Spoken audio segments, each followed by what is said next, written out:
ఆంధ్రప్రదేశ్ రాష్ట్ర ముఖ్యమంత్రి నారా చంద్రబాబు నాయుడు సొంత నియోజకవర్గం అయినటువంటి కుప్పం నియోజకవర్గంలో పర్యటన అయితే చేస్తూ ఉన్నారు. ఈ రోజు రేపు కూడా కుప్పం నియోజకవర్గంలోనే నారా చంద్రబాబు నాయుడు పర్యటన అయితే ఉండబోతుంది.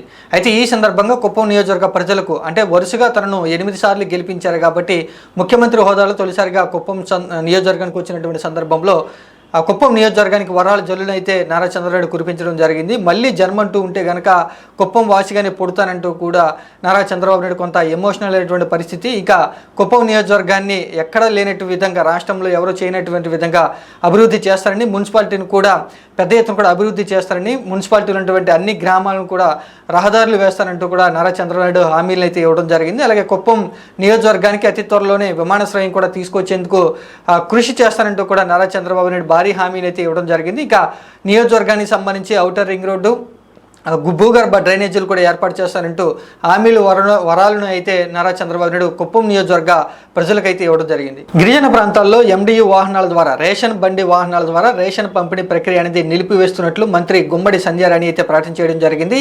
ఇక నుంచి రేషన్ షాపుల ద్వారానే రేషన్ అనేది అందిస్తామంటూ కూడా మంత్రి పేర్కొనడం జరిగింది. మొత్తంగా గిరిజన ప్రాంతాల్లో దాదాపుగా 960 పైచీలకు రేషన్ షాపులు ఉన్నాయని, వాటిని మళ్ళీ పునరుద్ధరణ చేస్తామంటూ కూడా మంత్రి అయితే పేర్కొనడం జరిగింది. ఇక గిరిజన ప్రాంతాల్లో వసతి గృహాల్లో ఏఎన్ఎంలను మళ్ళీ తల్లి బిడ్డ ఎక్స్ప్రెస్లను మళ్ళీ తీసుకొస్తున్నామంటూ కూడా మంత్రి అయితే పేర్కొనడం జరిగింది. ఇక రేషన్ వాహనాల ద్వారా రేషన్ పంపిణీ ప్రక్రియ అనేది గిరిజన ప్రాంతాలకే పరిమితం అవుతుందా లేదా మిగిలినటువంటి ప్రాంతాల్లో కూడా రేషన్ వాహనాలను రద్దు చేస్తారంటూ అందరూ కూడా ఆలోచన అయితే చేస్తూ ఉన్నారు. కేవలం ఇక్కడ గిరిజన ప్రాంతాల్లోనే రేషన్ బళ్లను రద్దు చేస్తున్నామంటూ కూడా మంత్రి ప్రకటన చేయడంతో మిగిలిన ప్రాంతాల్లో కొన్ని అనుమానాలు అయితే వ్యక్తమవుతూ ఉన్నాయి. ఆంధ్రప్రదేశ్ రాష్ట్రంలో 3 నెలల క్రితం నిర్వహించినటువంటి టెట్ ఎగ్జామ్ ఫలితాలను తాజాగా ఐటీ శాఖ మంత్రి అయినటువంటి నారా లోకేష్ విడుదల చేయడం జరిగింది.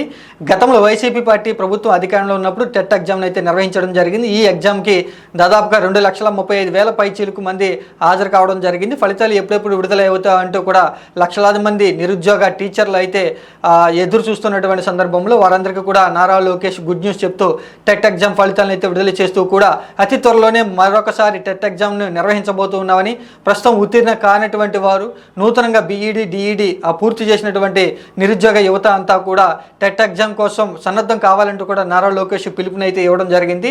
ఇక కూటమి ప్రభుత్వం ఏర్పడిన తర్వాత ఏపీలో మెగా DSCని అయితే నోటిఫికేషన్ ప్రకటన అయితే చేయడం జరిగింది. అతి త్వరలోనే 16,000 పైచీలకు టీచర్ పోస్టులను అయితే మెగా DSC ద్వారా నూతన ప్రభుత్వం భర్తీ చేయబోతుంది. 18వ లోక్సభ స్పీకర్ ఎన్నిక అనేది ఆసక్తికరంగా మారింది. ఈ రోజు ఉదయం వరకు కూడా లోక్సభ స్పీకర్ బీజేపీ పార్టీకే దక్కబోతున్నట్టు అందరూ కూడా భావిస్తున్న తరుణంలో ఇండియా కూటమి కూడా బరిలోకి రావడంతో ఇప్పుడు లోక్సభ స్పీకర్ కోసం ఎన్నిక అనేది అనివార్యమైంది. రేపటి రోజున స్పీకర్ ఎన్నిక అనేది జరగబోతూ ఉంది. ఇక్కడ ఎన్డీఏ కూటమి పాత లోక్సభ స్పీకర్ అయినటువంటి ఓం బిర్లాను బరిలోకి అయితే దింపడం జరిగింది. ఇక్కడ ఇండియా కూటమి అయితే కె సురేష్ కేరళకు చెందినటువంటి కాంగ్రెస్ పార్టీ అధ్యక్షుడైనటువంటి కె సురేష్ని అయితే బరిలోకి దింపడం జరిగింది. ఇక్కడ లోక్సభ స్పీకర్ అనేది నిన్నటి వరకు కూడా బీజేపీ పార్టీయే దక్కించుకోబోతున్నట్టు అందరూ కూడా భావించడం జరిగింది. కానీ ఇక్కడ అనూహ్యంగా కాంగ్రెస్ పార్టీ కూడా బరిలోకి దిగి లోక్సభ స్పీకర్ ఎన్నిక కోసం ఆరాటపడుతూ ఉంది. ఇక్కడ రేపటి రోజున లోక్సభ స్పీకర్ ఎన్నిక అనేది ఆద్యంతం ఆసక్తికరంగా మారినటువంటి సందర్భంలో ఎవరు కాబోతూ ఉన్నారు? ఓం బిర్లా కాబోతూ ఉన్నారు, ఇటు ఇండియా కూటమి అభ్యర్థి స్పీకర్ కాబోతున్నారంటూ కూడా అందరూ చర్చ అయితే జరుగుతుంది. జనసేన పార్టీ అధినేత AP deputy CM Pawan Kalyan Janasena party తరఫున ఎన్నికైనటువంటి ఎమ్మెల్యేలకి శిక్షణా తరగతులను అయితే నిర్వహిస్తూ ఉన్నారు. మొత్తంగా రీసెంట్గా జరిగినటువంటి ఎన్నికల్లో జనసేన పార్టీ తరఫున పవన్ కళ్యాణ్తో సహా 21 మంది ఎమ్మెల్యేలు అయితే ఎన్నిక కావడం జరిగింది. అసెంబ్లీలో ఏ విధంగా వ్యవహరించాలి అనేటువంటి విషయం గురించి పవన్ కళ్యాణ్ అయితే దిశానిర్దేశం అయితే చేస్తూ ఉన్నారు. ఇంకా జనసేన పార్టీ నుంచి మంత్రులుగా ఎన్నికైనటువంటి నూతన మంత్రులకి కూడా పరిపాలనలో ఏ విధంగా ముందుకు వెళ్ళాలి అనేటువంటి విషయం గురించి సూచనలు అయితే ఇస్తూ ఉన్నారు. ఇక పార్టీ అధినేత పవన్ కళ్యాణ్ కూడా రేపటి నుంచి వారాహి అమ్మవారి దీక్ష అయితే తీసుకోబోతున్నారు. మొత్తంగా 11 రోజుల పాటు ఈ వారాహి అమ్మవారి దీక్షలు అయితే ఉండబోతూ ఉన్నారు. ఇక ఈ దీక్షలో ఆయన కేవలం పండ్లు ద్రవహారాలు మాత్రమే తీసుకోబోతూ ఉన్నారు.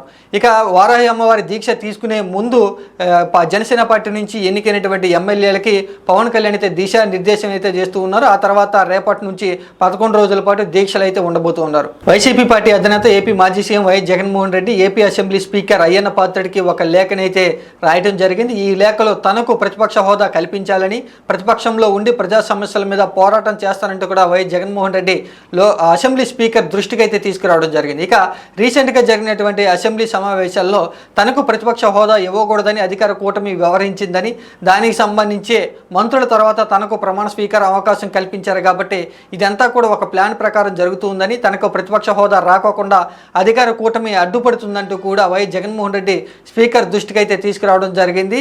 ఇక ప్రతిపక్ష హోదా తనకు కల్పించాలని, ప్రతిపక్షంలో ఉండి ప్రజా సమస్యల మీద అసెంబ్లీలో తన యొక్క వాయిస్ వినిపిస్తానంటూ కూడా వైఎస్ జగన్మోహన్ రెడ్డి అయ్యన్న పాత్రుడిని అయితే కోరడం జరిగింది. ఇక అసెంబ్లీ స్పీకర్ ఏ విధంగా నిర్ణయం తీసుకోబోతూ ఉన్నారు అనేటువంటి విషయం గురించి కూడా అందరూ చర్చించుకుంటూ ఉన్నారు. కేవలం 11 మంది ఎమ్మెల్యేలు ఉన్నటువంటి వైసీపీ పార్టీకి ప్రతిపక్ష హోదా ఇస్తారా లేదా అంటూ కూడా ఒక చర్చ అయితే జరుగుతూ ఉంది. ఏపీలో ఉన్నటువంటి వాలంటీర్ వ్యవస్థ గురించి ఆంధ్రప్రదేశ్ రాష్ట్ర ప్రభుత్వం ఏ విధంగా ముందుకు వెళ్ళబోతూ ఉంది, ఆ వ్యవస్థ గురించి ప్రభుత్వం యొక్క ఆలోచనలు ఏ విధంగా ఉన్నాయో కౌంటర్ దాఖలు చేయాలంటూ కూడా ఏపీ హైకోర్టు ఆంధ్రప్రదేశ్ రాష్ట్ర ప్రభుత్వానికి అయితే నోటీసులు అయితే ఇవ్వడం జరిగింది. ఆంధ్రప్రదేశ్ రాష్ట్ర ప్రభుత్వానితో పాటుగా ఎన్నికల కమిషన్ కూడా ఇవ్వడం జరిగింది. ఎన్నికల సమయంలో వాలంటీర్లంతా కూడా మూకుమ్మడిగా రాజీనామా చేయడంతో కొంతమంది ఏపీ హైకోర్టును ఆశ్రయించడం జరిగింది. వాలంటీర్ల రాజీనామాలను ఆమోదం తెలపకూడదంటూ కూడా ఏపీ హైకోర్టును కొంతమంది ఆశ్రయించడం జరిగింది. తాజాగా ఇప్పుడు ఏపీ హైకోర్టు ఈ యొక్క పిటిషన్ గురించి విచారణ జరుపుతూ కూడా వాలంటీర్ వ్యవస్థ గురించి ఏపీ ప్రభుత్వం ఆ యొక్క అభిప్రాయం ఏ విధంగా ఉందో కౌంటర్ దాఖలు చేయాలంటూ కూడా నోటీసులు అయితే ఇవ్వడం జరిగింది. అతి త్వరలోనే ఏపీ ప్రభుత్వం కూడా వాలంటీర్ వ్యవస్థ గురించి ఒక నిర్ణయం తీసుకునే అవకాశం ఉందంటూ కూడా పెద్ద ఎత్తున చర్చ జరుగుతున్న తరుణంలో ఏపీ హైకోర్టుకు ఆంధ్రప్రదేశ్ రాష్ట్ర ప్రభుత్వం వాలంటీర్ల గురించి తన అభిప్రాయాన్ని ఏ విధంగా చెప్పబోతుందా అంటూ కూడా అందరూ ఆసక్తిగా గమనిస్తూ ఉన్నారు. వాలంటీర్ వ్యవస్థను ఉంచుతారా లేదా రద్దు చేస్తారా అంటూ కూడా అందరూ ఆలోచన చేస్తున్న సమయంలో ఏపీ ప్రభుత్వం తన యొక్క అభిప్రాయాన్ని అయితే కౌంటర్ రూపంలో అతి త్వరలోనే ఏపీ హైకోర్టు దృష్టికి అయితే తీసుకురాబోతుంది. పార్లమెంట్లో లోక్సభ స్పీకర్గా ఎవరు ఎన్నిక కాబోతున్నారనేది మరికొద్ది గంటల్లోనే తెలియబోతూ ఉంది. అయితే గత కొన్ని రోజుల నుంచి కూడా కేంద్రంలో ఎన్డీఏ కూటమి ప్రభుత్వం అధికారంలోకి వచ్చిన దగ్గర నుంచి కూడా లోక్సభ స్పీకర్ స్థానాన్ని తెలుగుదేశం పార్టీ కోరుకుంటుందంటూ గతంలో అయితే వార్తలు రావడం జరిగింది. ప్రస్తుతం జాతీయ స్థాయిలో జరుగుతున్నటువంటి రాజకీయ పరిణామాలు బట్టి చూస్తే లోక్సభ స్పీకర్ స్థానం అనేది తెలుగుదేశం పార్టీకి దక్కట్లేదు అనేటువంటి విషయం అయితే స్పష్టంగా తెలుస్తూ ఉంది. అలాగే బీజేపీ పార్టీ అభ్యర్థి అయినటువంటి ఓం బిర్లా లోక్సభ స్పీకర్ స్థానానికి నామినేషన్ దాఖలు చేయడంతో బీజేపీ పార్టీయే లోక్సభ స్పీకర్ స్థానాన్ని తన వద్ద అట్టిపెట్టుకునేందుకు ఆసక్తి చూపిస్తున్నట్లుగా తెలుస్తుంది. ఇక ఇండియా కూటమి నుంచి కూడా కె సురేష్ నామినేషన్ దాఖలు చేయడంతో ప్రస్తుతం లోక్సభ స్పీకర్ స్థానం గురించి పోటీ అయితే ఏర్పడడం జరిగింది. గత కొన్ని రోజుల నుంచి కూడా తెలుగుదేశం పార్టీ అభ్యర్థి అయినటువంటి ఎవరో ఒకరికి తెలుగుదేశం పార్టీ అధినేత నారా చంద్రబాబు నాయుడు లోక్సభ స్పీకర్ స్థానాన్ని కావాలని మోడీ వద్ద పట్టుబడుతున్నారంటూ గత కొన్ని రోజుల నుంచి వార్తలు అయితే వినిపిస్తూ ఉన్నాయి. ఖచ్చితంగా తెలుగు రాష్ట్రం నుంచే పురంధేశ్వరి పేరు కూడా వినిపించడం జరిగింది. కానీ ఇప్పుడు జాతీయ స్థాయిలో జరుగుతున్నటువంటి పార్లమెంట్ జరుగుతున్నటువంటి పరిణామాల బట్టి చూస్తే ఎన్డీఏ కూటమి అభ్యర్థి లేదా ఇండియా కూటమి అభ్యర్థి లోక్సభ స్పీకర్గా ఎన్నిక కాబోతున్నట్లు తెలుస్తుంది. ఆంధ్రప్రదేశ్ రాష్ట్ర నూతన ప్రభుత్వం పథకాలకు సంబంధించి పేర్ల మార్పు అనేది కొనసాగుతూనే ఉంది. గత కొన్ని రోజుల నుంచి పలు సంక్షేమ పథకాలకు సంబంధించి పేర్లైతే మార్పు చేయడం జరిగింది. తాజాగా రైతు భరోసా పథకానికి పేరు మారుస్తూ కూడా అన్నదాత సుఖీభవ పేరునైతే నిర్ణయించడం జరిగింది. ఇక వెబ్సైట్లో కూడా అన్నదాత సుఖీభవ పేరు ప్రత్యక్షం కావడం జరిగింది. ఇన్నాళ్ళు కూడా గతంలో వైసీపీ పార్టీ ప్రభుత్వం అధికారంలో ఉన్నప్పుడు 5 సంవత్సరాలు కూడా రైతు భరోసా పేరుతో రైతులకు 13,500 రూపాయలను నగదునైతే అందించడం జరిగింది. ఇప్పుడు నూతన ప్రభుత్వం రైతు భరోసాను అన్నదాత సుఖీభవగా మారుస్తూ 20,000 రూపాయలను అయితే రైతులకు అందజేయబోతూ ఉంది. ఇందులో 6,000 రూపాయలు అయితే కేంద్రం నుంచి సాయం అయితే అందబోతూ ఉంది. మిగిలినటువంటి 14,000 రూపాయలను రాష్ట్ర ప్రభుత్వం అయితే భరించబోతూ ఉంది. ఇక ఇన్నాళ్ళు కూడా 5 సంవత్సరాలు కూడా రైతు భరోసా ఉన్నటువంటి పథకం ఇక నుంచి అన్నదాత సుఖీభవగా పేరు అయితే మార్చడం జరిగింది. ఏపీ అసెంబ్లీలో తనకు ప్రతిపక్ష హోదా కల్పించాలంటూ వైసీపీ పార్టీ అధినేత వైఎస్ జగన్మోహన్ రెడ్డి ఏపీ అసెంబ్లీ స్పీకర్కు లేఖ రాయటాన్ని మంత్రి నిమ్మల రామానాయుడు తప్పుపట్టడం జరిగింది. వైఎస్ జగన్మోహన్ రెడ్డికి ప్రజాస్వామ్యంలో ప్రతిపక్షంలో ఉన్నటువంటి అర్హత లేదని ఏపీ ప్రజానీకం అంతా కూడా తిరస్కరించారంటూ కూడా నిమ్మల రామానాయుడు కౌంటర్ అయితే ఇవ్వడం జరిగింది. ప్రజల్లో ఉంటే గనక గత 5 సంవత్సరాలు అధికారంలో ఉన్నప్పుడు వైఎస్ జగన్మోహన్ రెడ్డి ప్రజల్లో ఉంటే గనక ఇలాంటి తీర్పు వచ్చేది కాదు అంటూ విమర్శించడం జరిగింది. తప్పులను సమీక్షించుకుని మళ్ళీ ప్రజల్లోకి రావాలంటూ కూడా నిమ్మల రామానాయుడు వైఎస్ జగన్మోహన్ రెడ్డికి కౌంటర్ అయితే ఇవ్వడం జరిగింది. ప్రతిపక్షంలో లేకపోయినా కూడా అసెంబ్లీకి హాజరయ్యే అవకాశం వైఎస్ జగన్మోహన్ రెడ్డికి ఉన్నా కూడా వైఎస్ జగన్మోహన్ రెడ్డి కావాలని ప్రతిపక్ష హోదా అడుగుతున్నారంటూ కూడా నిమ్మల రామానాయుడు వైసీపీ పార్టీ అధినేత వైఎస్ జగన్మోహన్ రెడ్డిని విమర్శించడం జరిగింది.